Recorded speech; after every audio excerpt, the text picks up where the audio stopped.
Hello नमस्कार दोस्तों, जय हिंद। और देखिए पिछली बार जो मैंने कहा था कि जो आपकी न्यू वैकेंसीज़ हैं उसके बारे में कुछ अपडेट्स निकाल कर ही मैं वीडियो लाऊंगा आपके समक्ष। तो देखिए यूपीएसआई 2023 ये वैकेंसी पोस्ट कितनी रहेंगी, कितनी वैकेंसी आने वाली है। 9,000 तो वैकेंसी नहीं आ रही, इससे बहुत कम वैकेंसी आ रही हैं। और अगर आपका कोई भर्ती बोर्ड में जानने वाला हो या फिर आप खुद भी जाकर पता कर सकते हैं, ठीक है। फॉर्म कब तक आएंगे, एग्ज़ाम कब तक होगा, पूरी आपको चीज़ें बता रहा हूँ।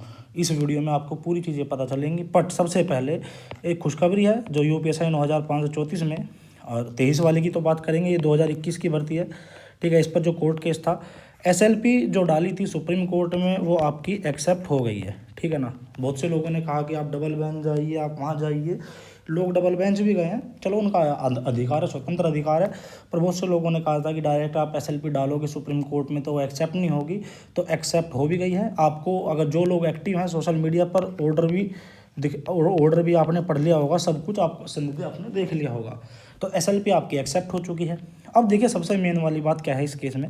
इसमें क्या है कि 14 दिन आपके दिए गए हैं, भर्ती बोर्ड से जवाब मांगा है। 14 दिन मतलब जो आपके वर्किंग डेज होते हैं, 14 दिन ये नहीं, जो वर्किंग होते हैं सैटरडे संडे को छोड़कर, उसके अंदर जवाब देना है जैसे भी। और मतलब केस केस जो है आपका बहुत अच्छे से चलेगा अब, क्योंकि सबसे बड़ी बात थी कि रिट एक्सेप्ट होगी भी या नहीं होगी। तो रिट आपकी एक्सेप्ट होगी, एसएलपी आपकी एक्सेप्ट होगी है। और इससे बाद में चीज़ें बहुत अच्छे तरीके से चलेंगी और बहुत अच्छा आउटपुट रहा, ठीक है। जो याची हैं आप उनसे भी पता कर सकते हैं, बहुत बहुत बढ़िया आउटपुट रहा। तो देखिए सबसे बड़ी बात है कि अब देखिए बहुत से लोग जो आपके जो फर्स्ट बेंच पर हुआ था, आपका जो हाई कोर्ट में हुआ था, वही अब होते हुए दिख रहा है कि जैसे ही सुप्रीम कोर्ट में रिट एक्सेप्ट हुई, अब बहुत से लोग अलग अलग दल बनाकर सुप्रीम कोर्ट में जाने की तैयारी कर रहे हैं। तो देखिए मैं हमेशा से जो हाई कोर्ट में फर्स्ट बेंच पर, जो एक तरह से आप कह सकते हो ना देसी भाषा में कि भसड़ कर दी इन्होंने, ऐसे ही अब सुप्रीम कोर्ट में लोग करने की सोच रहे हैं। भाई एक ही रिट एक एसएलपी डली है आपकी, अगर आपको सुप्रीम कोर्ट जाना है तो आप इसी में ही शामिल हो जाइए। आप अलग अलग रिट डालोगे, फिर वही कोई रिट कमज़ोर पड़ गई, उसमें कुछ आउटपुट गलत निकल गया, तो हमारे भी पैसे बर्बाद हो जाएंगे और सब कुछ खराब हो जाएगा, ठीक है ना। क्योंकि इस वाली जो एसएलपी है, इसमें जो पहली हीयरिंग पर जो वकील थे ना, आप पता कर लेना, इतने सीनियर वकील हैं और फीस भी अच्छी खासी है उनका, बहुत मोटा पैसा जाता है भाई।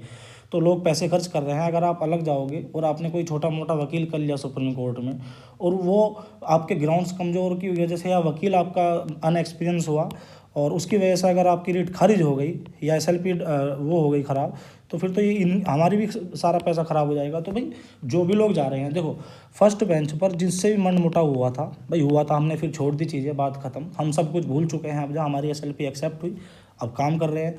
बात यह है कि आप भी सब मनमुटाव छोड़कर, अगर आपको एसएलपी मतलब सुप्रीम कोर्ट जाना है, तो आप इसमें याची बन सकते हो, ठीक है। और ये आदित्य देशवाल भाई हैं, राहुल तोमर हैं और सलमान हैं, तीन तीन भाई हैं। आप इन तीनों भैयाओं को आप वो कॉल कीजिए और ये आपको पूरा प्रोसीजर बता देंगे कि आप अगर आपको याची बनना है या नहीं बनना है। देखिए सीधी सी बात है, पैसा आपका, नौकरी आपकी, साथ हमारा, बात स्वाभाविक सी है। जो पैसा खर्च करेगा उसको कुछ ना कुछ मिलेगा ही, ठीक है। तो जो जो जो भाई सीधी, अब देखो ज़्यादा बात मैं यहाँ पर नहीं बोल सकता हूँ, क्योंकि हम सोशल मीडिया पे भी आपने देखा होगा, ना ही अब ट्विटर पर कोई आता है ना ही कुछ।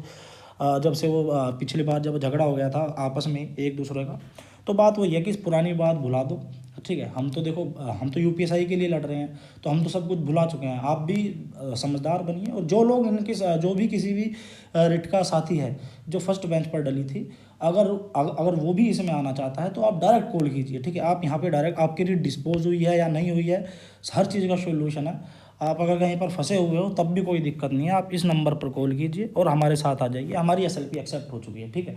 और बस इतने कहूँगा, ज़्यादा नहीं कहूँगा। आप भाई समझदार हो, स्वाभाविक सी बात है, पैसा खर्च करोगे तो आपको कुछ ना कुछ मिलेगा ही, ऐसी तो कुछ बात ही नहीं है। और देखिए इन द एंड बस इतना ही कहूँगा, ज़्यादा बात तो मैं इसके बारे में नहीं कर सकता। ये नंबर्स हैं, आप इस पर कॉल कीजिए और बात कर लीजिए। देखिए सब, फिर उसके बाद में आते हैं हम यूपीएसआई 2023 वैकेंसी पर। देखिए आपने बयान सुना होगा, जो भर्ती बोर्ड के जो वे थे कर्मचारी थे, उन्होंने एक इंटरव्यू दिया था कि 9,000 के करीब आपकी वैकेंसीज आ रही हैं दरोगा की। उससे बाद में फिर एक आपने पोस्ट उसमें अखबारों में आई थी कि 2,200-2,300 के करीब आपकी वैकेंसी आ रही है। तो जो इसका बिल्कुल पोस्ट बिल्कुल वेरीफाई करके भाई कितनी वैकेंसी आ रही हैं, तो ये पता चला है कि तकरीबन तकरीबन ये आपकी 2,200 से मेरा पेन काम नहीं कर रहा है आई थिंक, तो 2,200 से 2,300 वैकेंसीज आपकी आ रही हैं। और ये फिक्स है, इससे ज़्यादा वैकेंसी अगर अध्याचन आता है वो तो बढ़ सकती हैं। अभी तक जो फिलहाल भर्ती बोर्ड के जो हमने पता किया है कि भाई इतनी वैकेंसीज आपकी आ रही हैं यूपीएसआई की 2023 की, ठीक है।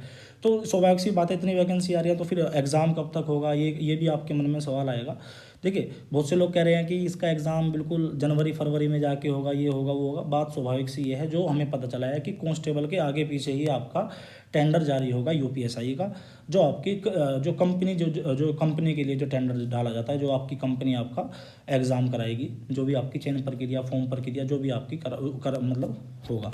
तो ये जो इसके जैसे ही आपके कांस्टेबल के अभी बता रहे हैं कि जुलाई में आपके टेंडर जारी हो सकता है, तो ऐसा भी हो सकता है कि साथ में ही आपका इसका एसआई का और कांस्टेबल का आपका ये भाई टेंडर जारी हो जाए। और जैसे भी 1-2 महीने में कंपनी का सिलेक्ट होती है, उसके बाद में आपके फॉर्म आ जाएंगे। पर हाँ, इतनी लेट नहीं होगा कि नवंबर दिसंबर में जाके आपके फॉर्म आए, इतना लेट नहीं होने वाला। नवंबर दिसंबर तक जो पता चला है कि नवंबर दिसंबर तक आपका यूपीएसआई का एग्ज़ाम हो जाएगा, जो 2023 वाली वैकेंसी आ रही है। पर हाँ, जो पोस्ट हैं, जो 9,000 के करीब पद बताए जा रहे थे, वो अभी तक बात हजम नहीं हुई किसी के भी। और जो हमने बात पता करी है कि 2300 प्लस आपके जो हैं ये पद आएंगे। इन्हीं पद पर अभी तक बात चल रही है भर्ती बोर्ड में। अब भाई आगे देखो क्या होता है, कोई अध्याचन आता है उसमें थोड़ी सी आपकी वैकेंसी बढ़ जाए, वो एक अलग चीज़ है, वो एक अलग मुद्दा है। फिलहाल जो चीज़ें पता चली हैं वो मैं आपको बता रहा हूँ। और आपका जैसे ही आपका कांस्टेबल का टेंडर जारी होगा, उसके आगे पीछे आपका एसआई का भी जारी हो जाएगा, जो आपकी कंपनी जो कंपनी आपका एग्ज़ाम कराएगी उसका। और जैसे ये प्रक्रिया पूरी होती है, फिर आपका पता ही है, आपके फॉर्म आएंगे।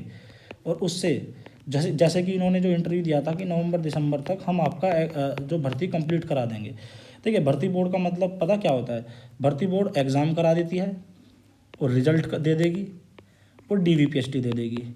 जैसे डीवीपीएसटी हुआ, भर्ती बोर्ड की तरफ से भर्ती पूरी।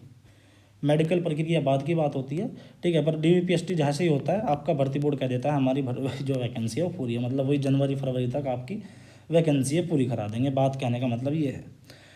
तो आगे देखते हैं जैसे भी होगा।